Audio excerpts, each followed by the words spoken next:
Electric 90.3 The Rock on TuneIn for the newest music first, lots of local love, and plenty of special shows.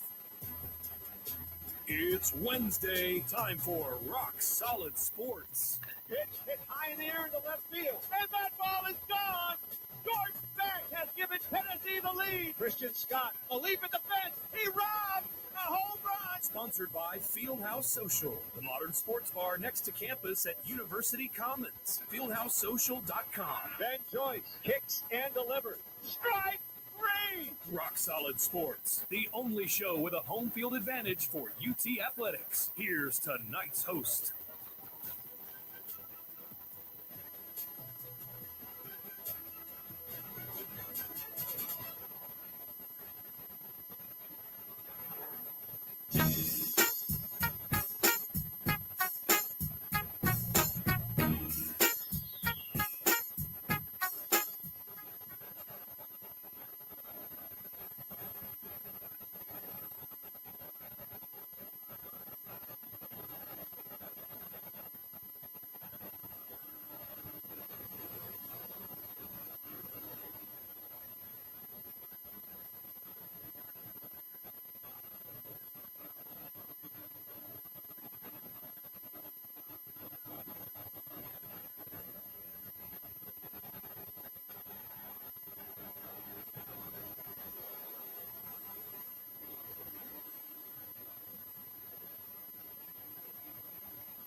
Go ahead and bring in the crew. We've got Dylan Becker beside me. Dylan, what's going on, man? It's been a while since you've been down here. It has been. The weather is absolutely beautiful outside. We got playoff hockey starting on the TV right now. So don't we? We'll all be set for the show. But other than that, it's been a good day. You know it. We got plenty of playoff everything going on. This is a beautiful time of the year for sure. Hockey and basketball. We'll get into it later on in this show. We've got ball sports, diamond sports, of course. We'll be touching on the orange and white game as well as baseball and softball as well. And of course, as always, we have Ice Bears head coach Brent Clark on. I believe we have Coach right now. Coach, can you hear us? Awesome. Thank you. Thank you for joining the show tonight, Coach. We understand, things are a bit hard right now, but we thank you for taking the time for being here with us. And we just want to get into it, of course, going back. We had last weekend, unfortunately eliminated from the playoffs after the back-to-back losses to Huntsville, going back to Thursday and Friday. Just kind of want to get your thoughts, Coach, on just kind of what happened in those games and what you saw out of your team. Yeah, game one wasn't very good. Sorry.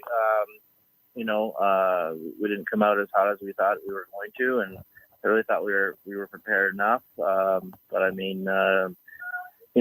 First period we were up 1-0, and at the end of the first it was 1-1, and 10 minutes into the second we killed off about 9 minutes of penalties, and then they ended up scoring one, and then the doors kind of opened a little bit extra there, and in the third period, there was no goals. So, there was about 10 minutes there where we shot ourselves in the foot with some penalties and some miscues. And then, the next night, I thought we played a lot better hockey. And if we would have played that way, the first game could have been a different story. And we were up again in this game. And going into the third period, we were up, some goals. And we ended up losing by a goal. In sports, it happens.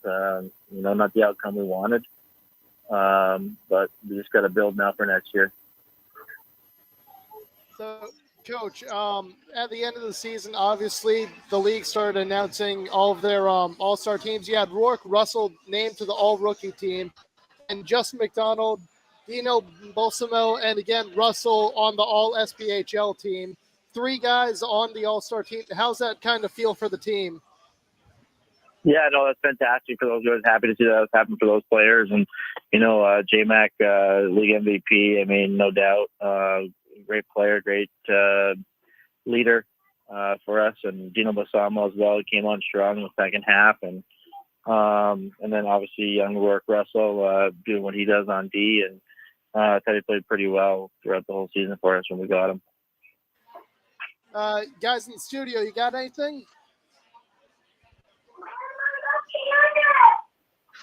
All right, we'll just keep moving on.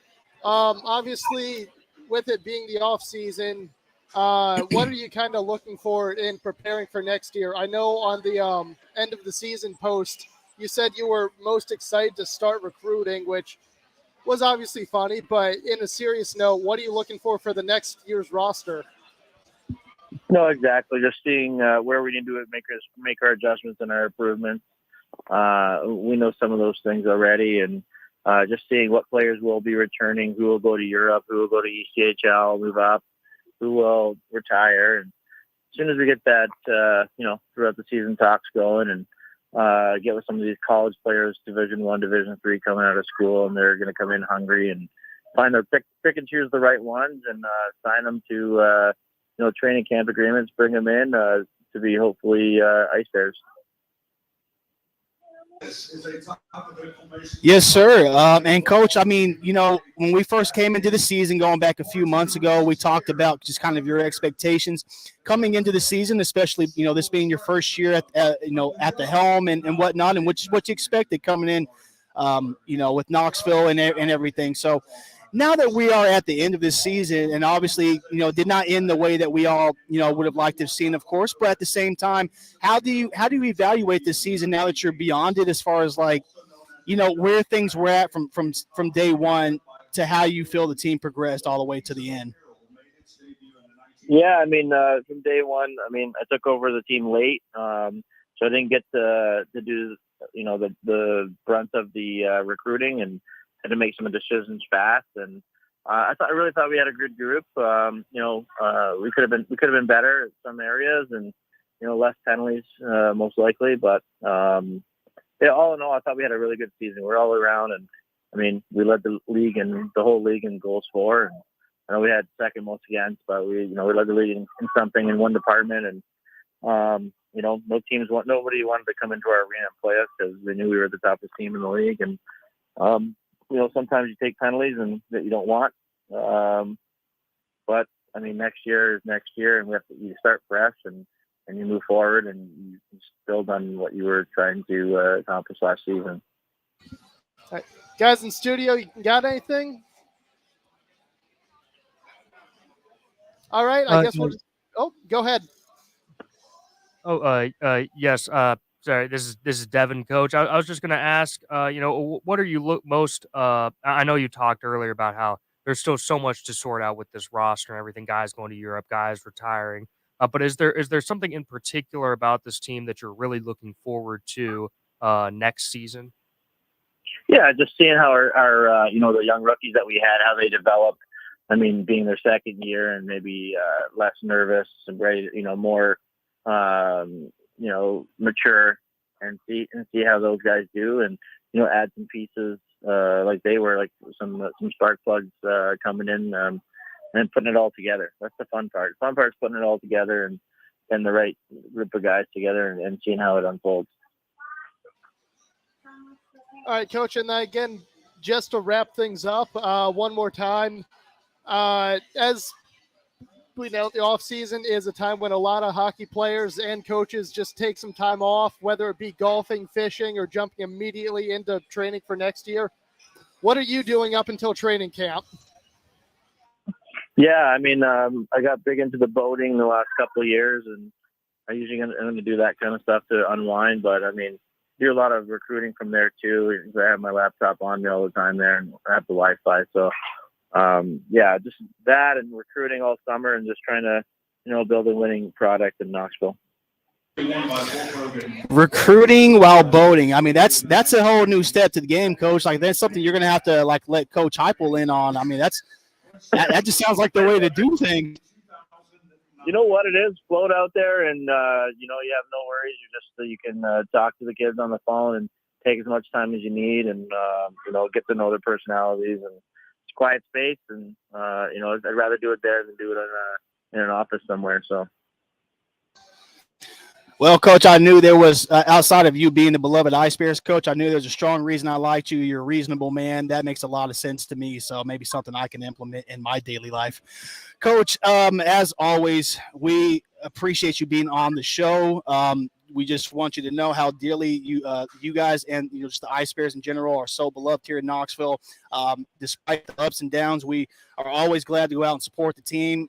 Numerous nights I saw traffic backed up just trying to get into the stadium. So thank you so much for all the memories for this past season, Coach. And obviously, as always, we wish you nothing but success in the future. Hey, thank you guys. Have a good one. Thank you. All right, again, that is Coach Brent Clark from the Ice Bears joining us one last time on the season. Again, Ice Bears unfortunately done on the year, but as always, we appreciate Coach Clark coming on, giving us some insights, and it's just fun. We love talking Ice Bears all the time. It is a bummer that I've been doing RSS for 3 years. We've had Ice Bears involved in some fashion over those 3 years. I think we didn't start consistent Ice Bears Wednesday until last year. But it's fun to talk about hockey, whether it's local, professional, which we'll get into in a moment. And it's a real bummer that this has been the one, but hey, it's been fun. That it has been. Hockey is a fun sport no matter what. And if you're someone who doesn't necessarily pay attention, like on the big, professional leagues, minor league is a great place to watch hockey. Those are perfect. Exactly, especially like if you're still new to the sport, or maybe you're just, you just like to watch the rough, tough times of it, and we all understand exactly what that. It is. But we got NHL playoffs going on. Kind of a light line on the Predators. I guess we can just kind of run through the Predators. Devin, you're on the other end, right? Yep, that is correct. All right, so we have Milwaukee Admirals, the AHL affiliate of the Predators, beginning their AHL Calder Cup run April 28th. I know a bunch of guys got sent out to help with that. How are you feeling about them if you know anything about the AHL? Because I'll be honest, I only really pay attention to my Hershey Bears. Well, the Hershey Bears are such a powerhouse team, so you're kind of bandwagoning there a little bit. But My Capitals. Okay, but still, no, the Milwaukee Admirals always perform really, really well. They've got such a talented depth. I mean, the Predators. The Admirals have worked so well as a Predators feeder league team. I know that goaltending depth. The Predators have so much goaltending depth, so I expect the Admirals to be really strong in net. I believe there's a prospect named Askarov from Russia who's really, really good, who could play as the starting goaltender for the Admirals. Other than that, I don't know a whole lot about the team, but I know that they're always very competitive, and goaltending is going to be very strong. And then over the summer, the Predators are going to have a change in management in the office. David Poyle stepping down, Barry Trotz taking over. I trust Barry, definitely. I just want to hear what you think. Well, I think Barry is pretty much already taken over. I mean, the moment even before they announced certain things, at the trade deadline, I think a lot of those moves were Barry Trotz type moves. Trading away Matthias Ekholm to the Edmonton Oilers to get the haul that the Predators got, and I think that was more of a Barry Trotz move. The team is embracing a full rebuild, and I know it's painful, but ultimately, I think this is the right thing to do because you don't want to get stuck in the middle and just be in mediocrity for years. That's more depressing, but it's more exciting to rebuild, have it last for a few years, and get back into the playoffs because this team is really young and really exciting. Did you see the exciting goal Parsonen put on? I believe it was against the Calgary Flames to eliminate the Flames from playoff contention. Yeah, that was a real good one. This team is really young, really exciting. So I think it'll only take a few, maybe 2 years, hopefully 2-3 years, for the Predators to be back in the playoffs and really making serious noise. All right, and then closing out Predators, 3 words, 1 question. Saros for Vezina? Oh, I'd say absolutely. I mean, Sorokin obviously is going to make it difficult, but Saros, I think, is absolutely, especially with the team around him, to still play as well as he did. He's just incredible. I think he's one of the top 4 goaltenders in the league. If you had to ask me who I think the best are, it'd be Connor Hellebuck, Vasilevsky, Sorokin, and Saros, and then maybe in fifth, also Shesterkin for the Rangers as well, could probably be fifth. But that is an elite group of goaltenders. I think any of them are deserving of the Vezina, but I really think Saros is most deserving. All right. Then on deck tonight, right now, I am watching New York Islanders against Carolina Hurricanes. 18-ish minutes left in the first period. We also have Florida against Boston, Minnesota at Dallas, and LA at Edmonton. Out of all the series that have been going on, which one sticks out to you the most? I would have to say the series that sticks out to me the most. God, I wish I could pick a couple, but I'm just gonna say the series that sticks out to me the most is the Kings and the Oilers. Because once again, the Oilers have blown a 2-goal lead as they do frequently throughout the playoffs. And Connor McDavid was not very effective in Game 1 at all. Draisaitl had a great game, but McDavid was nowhere to be seen. It seems like if you can shut down McDavid as effectively as the Kings can shut him down, hey, they could easily win the series. I actually told one of my friends I think the Kings are going to win the series just because the Oilers have a tendency to choke these sort of things, and they're doing it once again. So this has been an interesting one, especially with the Kings' goaltending situation. Both teams' goaltending situations are shaky. So I think there's going to be a lot more goals being scored. It's going to be a higher scoring, fun, crazy series. Sorry. My pick for most interesting series of the first round is a lot less in-depth. I'm going Devils against Rangers just because it's that New York, New Jersey rivalry. Both teams are basically across the Hudson River from each other. So it's basically a home game or home series for both teams at the same time. That being said, I know tickets for Madison Square Garden are stupidly expensive. I don't know about the Prudential Center, but they're both high market teams playing right next door to each other, and those are always entertaining series. I also want to make a quick note of Vegas against Winnipeg. Morgan Barron took a skate to the face the other night and managed to be able to come back after 75 stitches right above his eyebrow. Chris, I know you always make the joke that whenever I'm talking about any of my stupid injuries I talk about, I'm built different. That's the definition of built different. I've never been cut by a skate before. I've seen it happen. It's scary. Yeah. But to take one to the face, first of all, that's probably my worst nightmare. But to come back and just have a cage on, that's just pure professionalism and just... That's animalism, I think. I mean, that's beyond professionalism. That's a willingness and a desire to stick it out and just a never say die attitude. Simply, it's playoff hockey. You do what you can for playoff hockey. Two more quick notes. Boston has had a lot of players that have been sick. They still managed to beat Florida Monday night, which is kind of funny given they're the favorite to win the cup. And finally, there's been a bunch of management changes across the league. Pittsburgh basically cleaned house with their front office staff, fired the GM. I think that all of their coaches. The bench is basically empty except players. Washington fired their coaching staff, not re-signing them at the end of the season, and Calgary's looking for a GM. Devin, what do you think that some of these teams are going to have to end up doing? Well, I think it's pretty harsh, honestly, what the Pittsburgh Penguins have decided to do, considering all the success that front office has brought them for all these years. I mean, they made the playoffs for 16 straight years. They don't make it once, and then everybody gets fired. That being said, they could have definitely done more at the trade deadline that they did not. They knew that their team was aging, and they didn't address it. So it does kind of make sense at the same time. Peter Laviolette, I always thought he was a really good coach. I was sad to see him leave the Preds and go to the Cap after the Preds fired him, and he went to the Capitals. But that's just, I mean, it's tough business. I mean, I feel like the NHL is really, really harsh when it comes to coaches, more so than the NFL or the NBA or any other league. I think it's really, really cutthroat. But I'm sure a lot of these guys will find. I'm sure Laviolette will end up somewhere else, and I'm sure it'll all end up being sorted out soon. All right, it's well said. It's a very weird time in the league. Off season's always fun to watch what happens. Before we go to break, just wanted to say, even though it's not exactly the local team, given that we've been eliminated, semi-local. Carolina's kind of local. It's in the South. They are up 1-0 against New York. I didn't see who scored. But yeah, the Hurricanes are winning right now. All right. So that's going to do it for our hockey segment. Loaded and plentiful as always. So thank you so much for that, guys. And mind you all, again, that is our last time having Coach Clark from the Ice Bears on. But moving forward, we're going to have One Knox Wednesdays.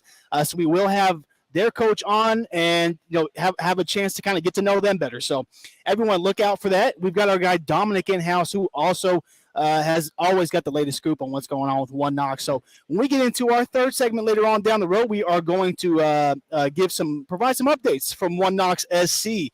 Again, we love covering our local sports here. That being said, we're going to go ahead and cut to our first break of the evening. We are going to be back on the other side. We've got Diamond Sports to talk about, a little orange and white. And again, later on down the road, plenty of pro sports talk. Keep it locked. This is your Wednesday night edition of Rock Solid Sports here on WTK The Rock.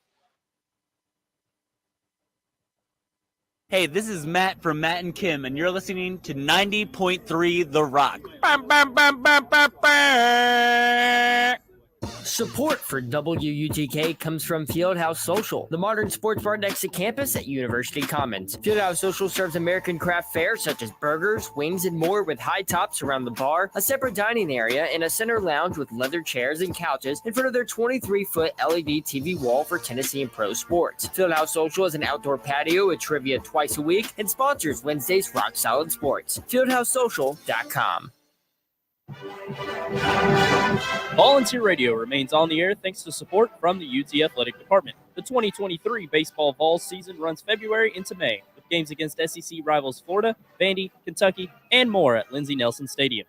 Ticket info is at allvols.com. Students need to show a valid UT ID at the gate for entrance on a first-come, first-served basis. Tune in to Rock Solid Sports for UT baseball coverage, and The Rock wishes Coach Vitello and the Baseballs good luck on the diamond this season. Knoxville, be sure to tune in Wednesday nights from 8 until 10 p.m. for The Alternative, sponsored by Bliss and Tory Mason Shoes on Gate Street and at West Town Mall.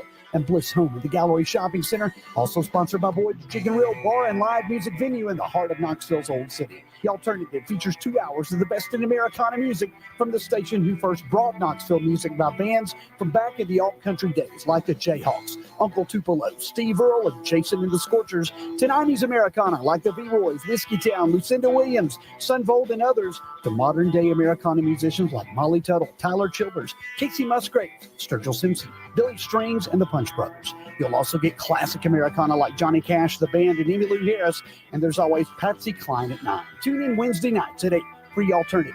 Sponsored by Boyd's Chicken Grill, Bliss Home, and Tory Mason Shoes, and only on 90.3 The Rock, UT's College of Rock. The Rock thanks Central Flats and Taps for sponsoring our Bonnaroo or Bust 2023 contest, and they will be hosting the reverse drawing to see who the grand prize winner is Tuesday, May 2nd. Registration for our 90 finalists runs from 5:30 to 6:30 p.m., and the reverse drawing begins immediately after. Finalists, remember, you must be in attendance to be eligible to win or have a stand-in for you. The public is invited to be part of the party as well, as it is a pint night benefiting WUTK. The Bonnaroo or Bus registration box is in-house at Central Flats and Taps until Monday, April 24th. More info on the Bonnaroo or Bus reverse drawing and party May 2nd at Central Flats and Taps is at WUTKradio.com. The Rock thanks the One Knox Sporting Club soccer team for their support. One Knox plays all of their home matches at Regal Soccer Stadium on campus, and the season runs into October with matches against Memphis, Chattanooga, Lexington, and more USL League One opponents. Tickets, including UT student tickets and game day info, is at oneknoxsc.com. And WUTK is proud to be a media partner with One Knox. Rock Solid Sports will be keeping up with One Knox soccer all season long. One Knox SC. We are one.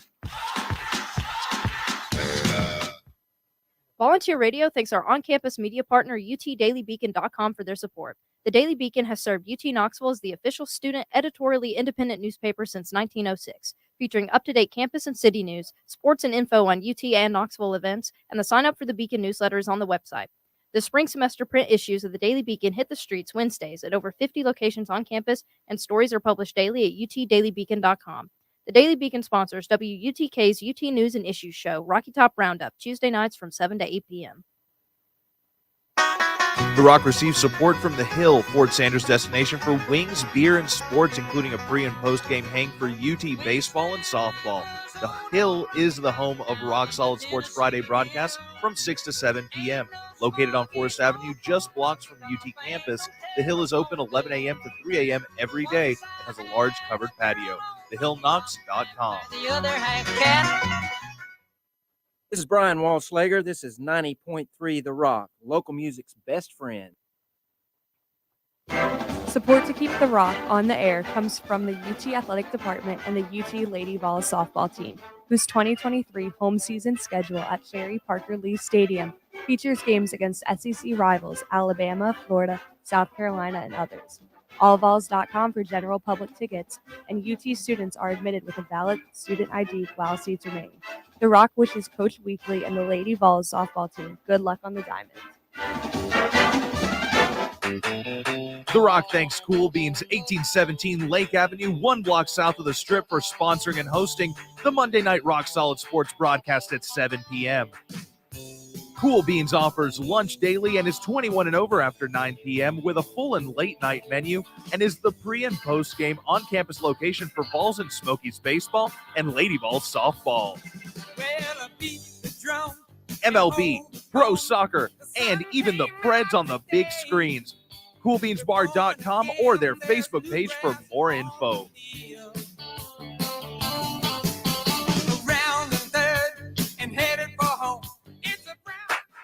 Volunteer Radio receives support from Tennessee Smokies Baseball, the AA Southern League affiliate of the Chicago Cubs, whose 2023 regular season schedule features 6-game homestands Tuesdays through Sundays at nearby Smoky Stadium in Kodak against the Chattanooga Lookouts, Mississippi Braves, Birmingham Barons, and more. WUTK's Rock Solid Sports covers Smokies Baseball all season long. SmokiesBaseball.com. Link up at WUTKRadio.com. Hey, this is Lemmy of Jaguar, and you're listening to WUTK 90.3 FM Volunteer Radio.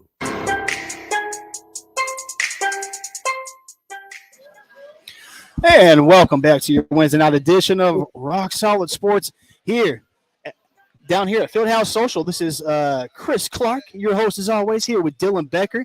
Dylan, of course, co-hosting for tonight, and always bringing this fantastic Buc-ee's hat. Y'all see it right here, man. It is one of the most comfortable hats I've ever owned. I know I wear a bunch of different hats, but this actually feels soft on my head. Look, everybody knows I'm a Texan by heart, and you can knock on Buc-ee's all you want, but they make quality products, okay? So that's why you're starting to see them all over the place. Anyway, we're not here to sponsor Buc-ee's. We are actually here to sponsor Fieldhouse Social, our wonderful Wednesday night sponsor. That is 2525 University Commons Way. American craft food, beer, cocktails. This 21-foot digital big screen TV behind me, as well as plenty more TVs throughout the entire restaurant and the back patio, which is just gorgeous to be out there on a day like this. Open at 11 a.m. Wednesdays through Sundays. Open at 4 p.m. on Mondays, and Tuesdays. All right, so we are back from our break to talk Vol sports. Again, we told you we got Diamond Sports coming up. We got a little orange and white reaction going back to this past Saturday. But first, we got to start with the hottest thing on campus. It is the most recent news over the past 24 hours. That is for both the men's and women's basketball teams. Let's go ahead and get into that for men's. First and foremost, one of the absolute leaders, unquestioned leaders of the team, Santiago Vescovi, has decided he wants to come back to Rocky Top for one more year. And I don't think there's anybody on campus that is happier about that than Rick Barnes, considering you're going to need a strong point guard handler going into next season. I know every year everyone's always concerned about what the roster is going to look like for the following year, if we can live up to how we did this past season. But with Vescovi coming back, that's just one level of the foundation that's returning. I don't know how things are going to look come next basketball season. To be honest, I think it's too early to make those predictions. For sure. But the fact that we have a general idea of leadership that's returning kind of brings some comfort. It's a good start. Yeah. Always a good start. Guys back in the studio, what do y'all think about this Santiago coming back? How surprised are you? I know I'm taken aback by it, to be honest. I can't say I'm necessarily all that surprised about it. I kind of expected Santi to come back because I don't think he's the type of player to make it into the NBA unless he was a late second round pick.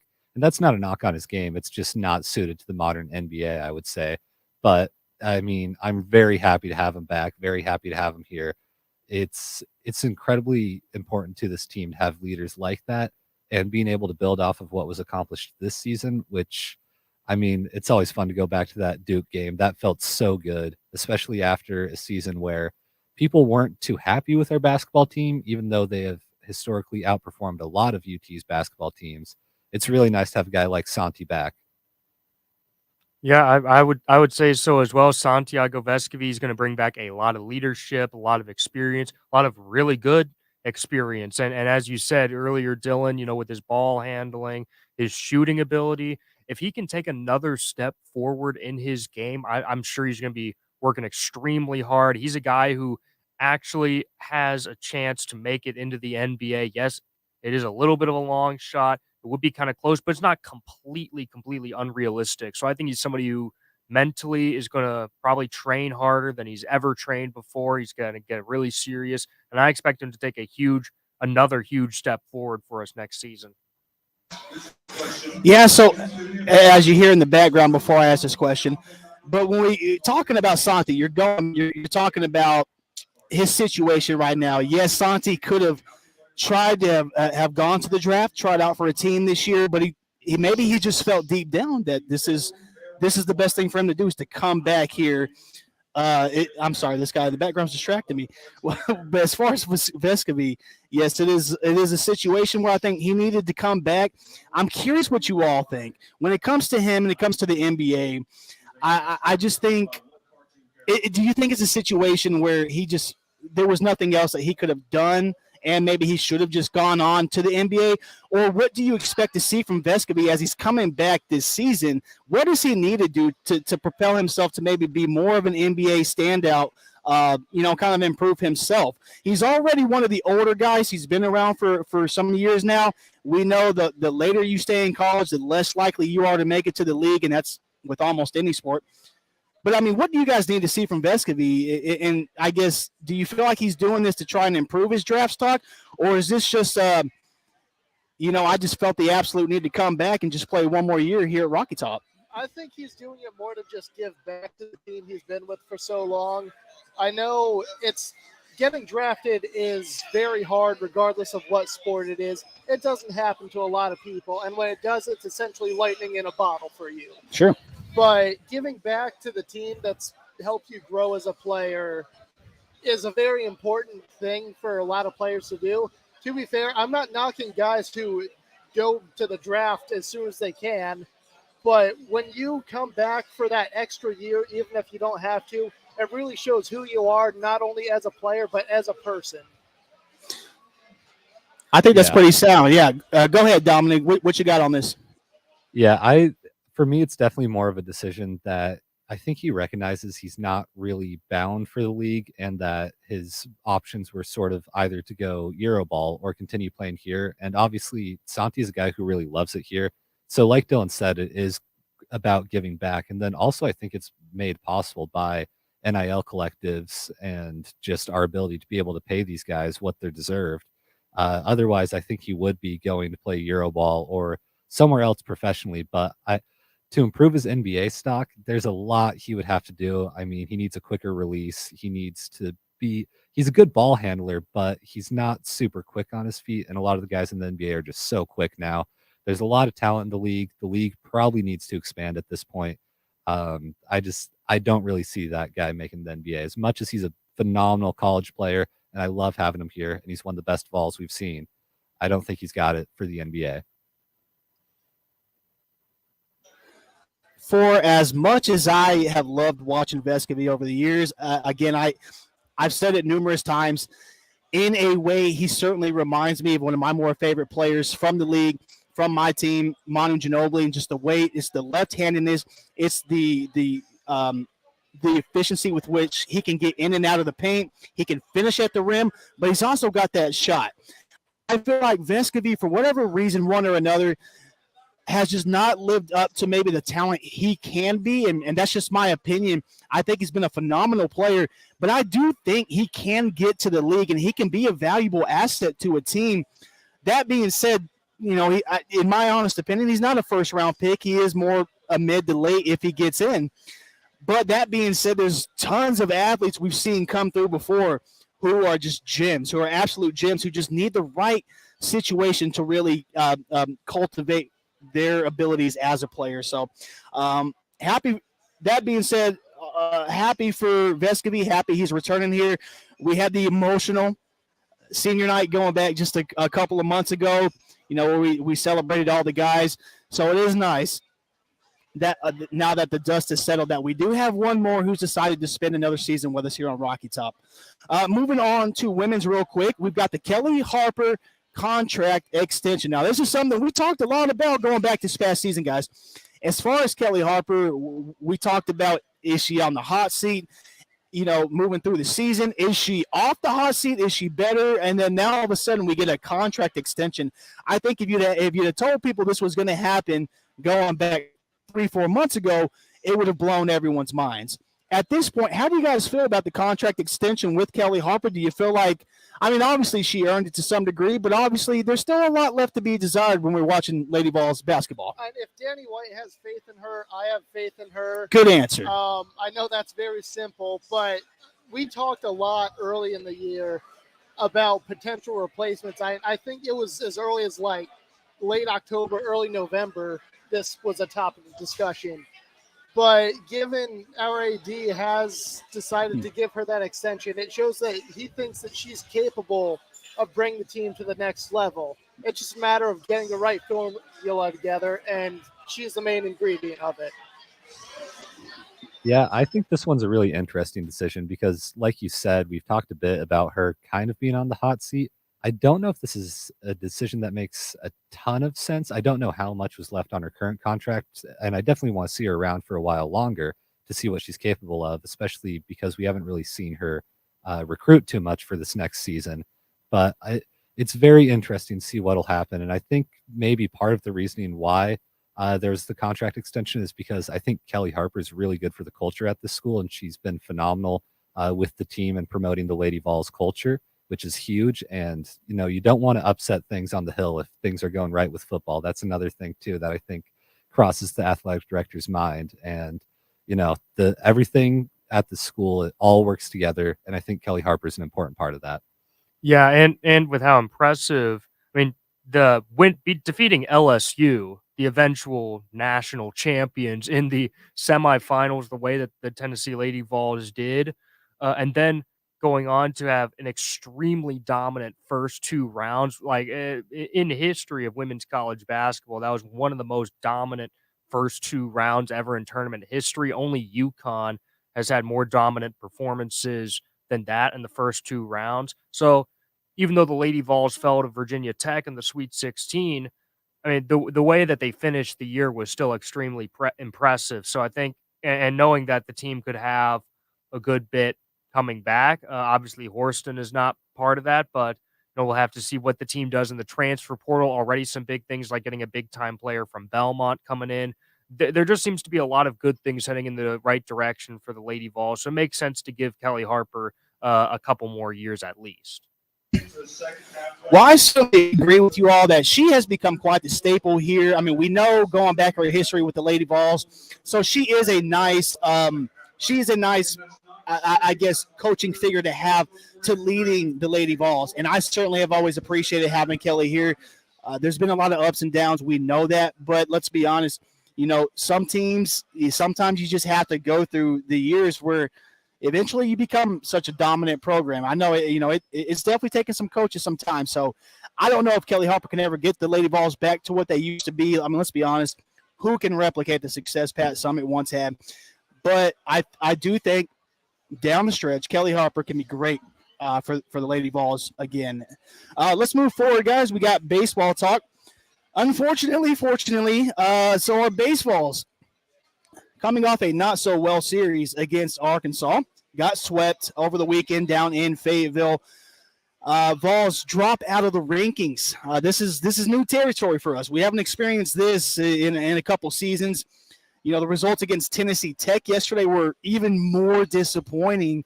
It just got upended by a team that they should have beaten. And I feel like I spoke this into existence at some point. I mentioned Tennessee and Tennessee Tech going back a few weeks ago, and if Tech was to beat them.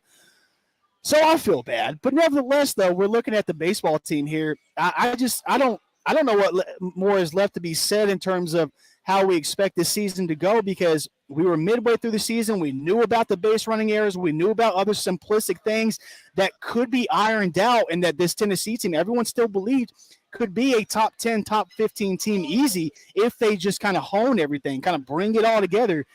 That has not happened. So I'm curious right now, guys. I mean, do you all still think Tennessee can make noise when we get to the SEC championship?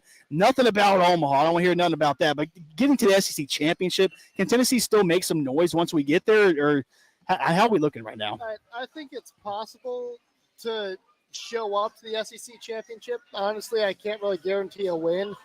I think the kind of reasoning I want to give behind the past couple games is every team, regardless of what sport it is going to go through an awkward weekend or so of just not clicking right. Sure. This was our weekend for that. You hate to see it so late in the season when stuff starts to really matter, but it's going to happen to almost everyone eventually. Yes. Let me add to that, though. Going back to the 3 previous weekends, if I'm not mistaken, y'all correct me, Tennessee's record is like 2-7, 2-8 though. That does sound right. You know, one win against LSU, one against Florida. It's not good. I have to be a little bit opposite of Dylan here. I think that this is just kind of symptomatic of how the whole season has gone, and this team, it doesn't make a lot of sense. The team has a ton of talent. We've seen the talent this team has, but there's just unforced errors all over the place. The group is just playing bad baseball. It's clear cut as day. I don't know what to say about this team other than the fact that it's not good baseball. No one's happy about it, and we don't really know where to go from here. This is uncharted territory under Tony V, I feel like, and it doesn't feel good, but maybe there's still time to turn around. Everybody knows we have incredible talent, but nothing seems to be changing, and that's what I worry about. Yeah. Well, on a more positive note, if the baseball team is frustrating you enough, then there's also the softball team, who's number 3, number 4 in the country, and absolutely just dominating most teams that they play. And they're coming into form at a right time with a huge series against Florida. As for the baseball team, though, I mean, hey, anything's possible. Just to be in a positive mindset. Ole Miss was expected to be incredible last season, and they really struggled. I mean, we swept Ole Miss last season on the road, and then eventually Ole Miss barely makes it into the tournament, and then their World Series they get all the way to Omaha, and then they're World Series champions. So this team definitely has the talent. I think there's just a lot of chemistry issues, and in baseball, well, it's honestly all sports, but baseball, I feel like you really need to have strong chemistry. Everybody needs to be bought in. And when you bring in a team with all these transfers coming in, I hear rumors.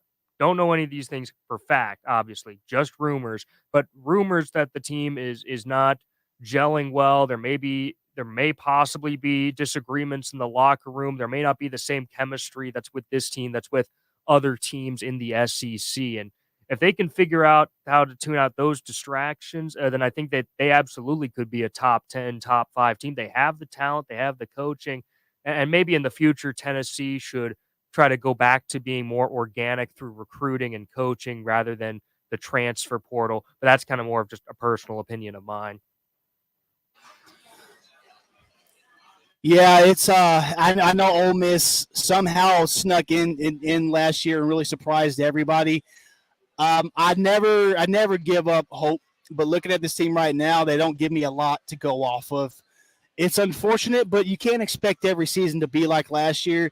I do want to say real quick while we're talking about baseball that sophomore pitcher Drew Beam has been tabbed to the 2023 watch list for College Baseball Foundation Pitcher of the Year award. He was one of 61 pitchers included on the watch list for the award, which will crown a winner at the end of the season. So, good news for Drew Beam. Tennessee Vols baseball team still got some good news to try and hopefully bring us over the next few weeks. So we'll be talking about them as we move on. Real quick, before we head to our last and final break, orange and white game. We got to just talk about it real quick because I mean football. This is the first thing we've had since going back to January. How nice was it being out there Saturday, being able to see that beautiful orange and white on the Neyland at Neyland Stadium, Shell Watkins Field there. Being able to see our guys that we're so excited about, Joe Milton, Nico, of course, out there. What was y'all's biggest takeaways from this game this past weekend? One more time, trivia guys in my ear. Yeah, absolutely. What was your takeaway from the orange and white game this past weekend? I mean, it kind of showed that even in a game time situation, even with as little seriousness as there was with the orange and white game, it's about fun, basically, first of all. It shows that we're locked in on preparing for next season. That being said, it is very hard to top what we did last season. I know we had a rough ending, but just the energy that Neyland had for the entire ride of the 2022 season, you could tell that same energy was brought to just the orange and white game. Yeah. And I'm excited to see what happens for next year. I'll only be in town for one, maybe 2 games. I want to see what this team has to offer against a real opponent, and I want to see how loud Neyland Loud can get. A good season coming up next year. The Vols, of course, going undefeated this past season. Guys, back at the studio, what were your biggest takeaways from Saturday? I'll keep it short, but my biggest takeaway that I was most surprised about is that it seems like Nico is actually learning the offense really fast and really well. Heupel, obviously he didn't run his full offense, doesn't want to give a lot away. But he did seem to be letting Nico run more of the up-tempo stuff that we're accustomed to. And he seemed to respond really well. I was really impressed with just the head on that kid's shoulders. He made good decisions in that game, and I think it's a really good sign. Yeah, my biggest takeaway is that this team, if you didn't know that they aren't capable of coaching quarterbacks before, you definitely know it now, because even guys way down the depth chart like Gaston Moore, even he had a really good game. He had a really good showing. So it's like, wow, this team is very deep, very talented. The coaching staff, at least when it comes to quarterbacks and the offense, really knows what they're doing. That's right, Joe. You better watch out, man. You've got some talent behind you. Now, we're kidding. We definitely appreciate and support all of our Vols. I think, man, it was just so nice to see them out there Saturday. And I'll tell you what, some good, healthy QB competition. I think that's exactly what Tennessee's going to need going into next season, as we saw prior to this past one. So maybe some of that same magic can rub off there. All right, that is going to do it for our Vols sports segment. We're going to take our last break of the evening. On the other side, we'll be back talking about some pro sports. The NBA playoffs are going on. We've got One Knox talk. Stay tuned. This is your Wednesday night edition of Rock Solid Sports here, 90.3 The Rock.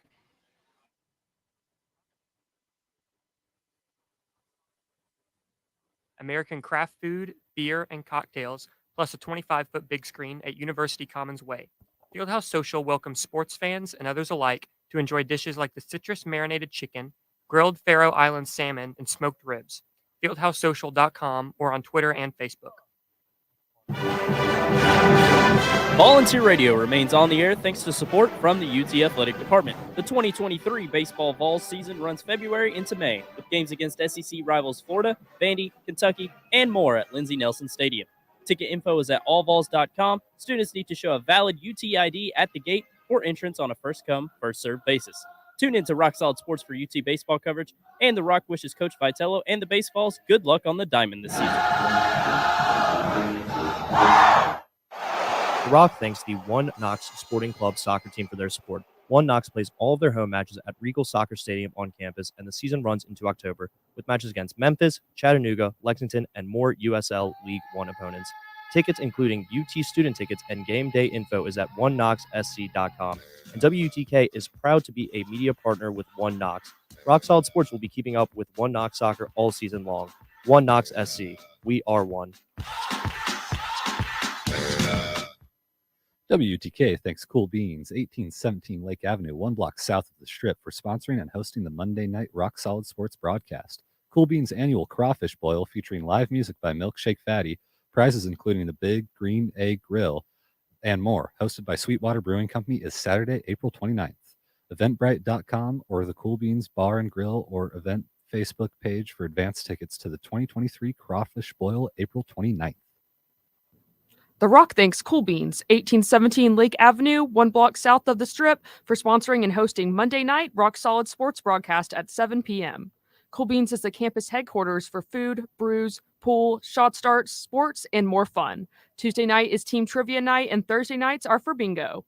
CoolBeansBar.com or their Facebook page for more info. Support to keep The Rock on the air comes from the UT Athletic Department and the UT Lady Vols softball team, whose 2023 home season schedule at Sherry Parker Lee Stadium features games against SEC rivals Alabama, Florida, South Carolina, and others. Allvols.com for general public tickets, and UT students are admitted with a valid student ID while seats remain. The Rock wishes Coach Weekly and the Lady Vols softball team good luck on the diamond. Volunteer Radio thanks our on-campus media partner UTDailyBeacon.com for their support. The Daily Beacon has served UT Knoxville as the official student editorially independent newspaper since 1906, featuring up-to-date campus and city news, sports and info on UT and Knoxville events, and the sign-up for the Beacon newsletters on the website. The spring semester print issues of the Daily Beacon hit the streets Wednesdays at over 50 locations on campus, and stories are published daily at UTDailyBeacon.com. The Daily Beacon sponsors WUTK's UT News and Issues show, Rocky Top Roundup, Tuesday nights from 7 to 8 p.m. Volunteer Radio receives support from Tennessee Smokies Baseball, the AA Southern League affiliate of the Chicago Cubs, whose 2023 regular season schedule features 6-game homestands Tuesdays through Sundays at nearby Smoky Stadium in Kodak against the Chattanooga Lookouts, Mississippi Braves, Birmingham Barons, and more. WUTK's Rock Solid Sports covers Smokies Baseball all season long. SmokiesBaseball.com. Link up at WUTKRadio.com. Hey, Knoxville, this is Arpetrio coming straight from 90.3 The Rock. The Rock thanks The Hill, 1105 Forest Avenue, back corner of the fort, for sponsoring and hosting Friday night Rock Solid Sports at 7 p.m. The Hill Bar and Grill is the campus destination for wings, beer, and sports. The Hill makes every day an occasion, from Burger Monday to Wing Wednesday to Fried Fish Friday. Each week has a new flavor at The Hill. TheHillKnox.com or their Instagram page at The Hill Knox. Knoxville, be sure to tune in Wednesday nights from 8 until 10 p.m. for The Alternative, sponsored by Bliss and Corey Mason Shoes on Gate Street and in West Town Mall.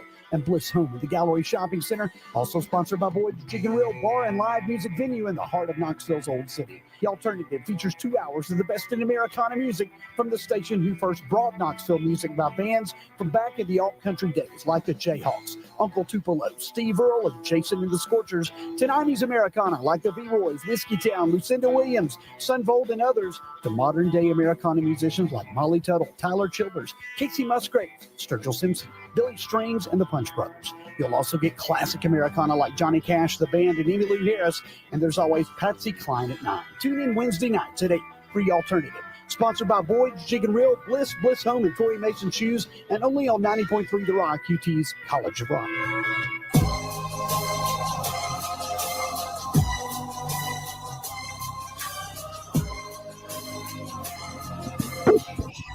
All right now. And welcome back to your Wednesday night edition of Rock Solid Sports. Down here at Fieldhouse Social, anyway, is your host, Chris Clark, joined by Dylan Becker, co-host of the night.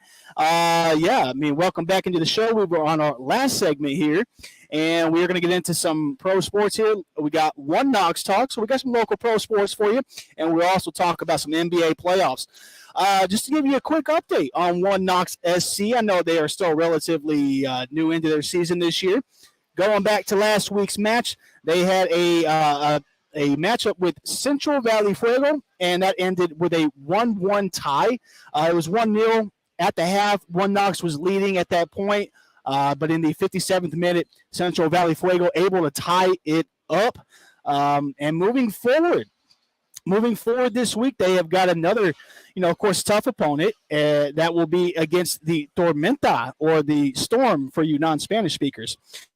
And that will be Friday Night Lights. So again, that'll be at Regal Stadium Friday night at 6 o'clock. First 1,000 fans get a free One Knox shaker. So I don't know why you wouldn't want to participate in that and go and support the local pro sports teams. But again, One Knox, definitely appreciate being able to talk about them, just everything we're developing with them. Real quick, I want to throw it back to our guy Dominic. Dominic, do you have any updates? We're going back to One Knox SC. Yeah, I was covering the last game against Central Valley's Fuego. That one was a real bummer that it ended up in a draw. I think that the team was rather disappointed with that one because that goal that Central Valley scored, and Central Valley is Fresno, by the way, for those of you who don't know your California lore, but they scored off a penalty, and it was a rather questionable call. There were a lot of questionable calls against One Knox that entire game. It was a bit of an unfortunate match, so Friday night, they'll be coming out to play.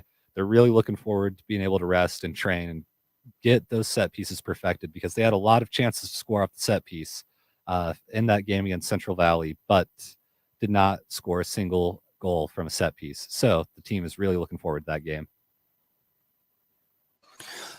Most definitely, and yeah, of course, everyone, if anyone going out to the One Knox SC, just know WTK is out there. We are for sure doing our part to make sure that we're covering our guys and representing them proudly. Real quick, just want to mention, One Knox did have a player that made the all-tournament team. Leo Santos made the USL Academy Cup second team. So. Again, that's the academy team, but that's definitely good news for One Knox, especially if this is a program that we're building up. So we'll be talking a lot more about One Knox moving forward. Again, stay tuned for One Knox Wednesdays starting next week. Let's move on to the NBA real quick. We only have a few more minutes. Two biggest things happening right now in the NBA. You can't deny it. It is the Lakers and the Grizzlies, and it is the Kings and the Warriors. I mean, by far, I think, been the two most shocking things. Lakers, Grizzlies, that's going to be as gritty a series as anyone's ever seen the Grizzlies play. It seems to be their kind of style, but we'll see if they're able to keep up with the Lakers, man, who are just rolling over the past month. And then also, again, the Kings. Shout out to those Sacramento Kings we're talking about, kind of like, sort of. It's not exactly Central Valley, California. They're Dominic, obviously, but Sacramento's a team we just don't talk about them a whole lot, and understandably, this year, I mean, just shaking everyone's heads at what they're doing to Golden State right now. Just want to get y'all's quick touches on what you think about those two series. I absolutely love the Sacramento Kings this year. The Beam team, as they've been calling themselves, lighting the beam after every win. It's been a very fun ride for Sacramento. That is so cool, is it not? The light the beam. It's amazing, and it's gotten everyone so involved and so in love with this team. And the fact that they've gone up on the Warriors like they have is absurd. No one could have expected it. I thought the Warriors would actually end up sweeping the Kings, to be honest, because I thought the Kings would not be ready to be back on this stage, and the Warriors, who have been here so much. But now we got Draymond stepping on people again. The Warriors are playing their prime angry basketball. It's fun to watch. It's great for the league, except for Adam Silver with those game times. It's not so fun being on the East Coast right now. Yeah, I was just gonna say, I mean, is it not an NBA playoffs if Draymond Green isn't getting suspended? It seems like that's how you know we are in the NBA playoffs. Yeah, I mean, I absolutely love the Sacramento Kings. They're a small market team, of course. I always appreciate the small market NBA teams because I see in the NBA there's a lot of favoritism, and the Kings had such an amazing season, and yet they were barely talked about despite being the third best team in the West. They get the same treatment that the Memphis Grizzlies get as well when they're super incredible. Only when they're like super amazing, then they'll get talked about. Otherwise, they're not going to be promoted or talked about. So I love to see that they're really taking it to the Warriors, but hey, the Warriors, they're not going to back off. We all know what they're capable of and what Steph Curry's capable of. So I think that's still going to be a really tough series for the Kings to win. Then for the Grizzlies, I got to be honest, I'm pretty nervous. I think the Lakers are going to win this series. I know it's just one game, but I'm worried about John Morant's physical health. He had his hand injured. He fell hard on it. The Lakers have so many other pieces right now that are playing so well. Austin Reeves, Rui Hachimura. And then when Anthony Davis is healthy, which doesn't happen super often, but when he is healthy, then he's really dangerous. Yeah, him staying healthy is a lot like Draymond staying out of trouble, man. You just don't see it a whole lot. But that being said, the Kings, man, have a chance to go up 3-0 next game. Put a lot of pressure on those defending champs. Guys, we're out of time. Thank you all so much for joining the show. Now we appreciate you as always, and we will be back here at Fieldhouse Social next Wednesday. Y'all have a good week.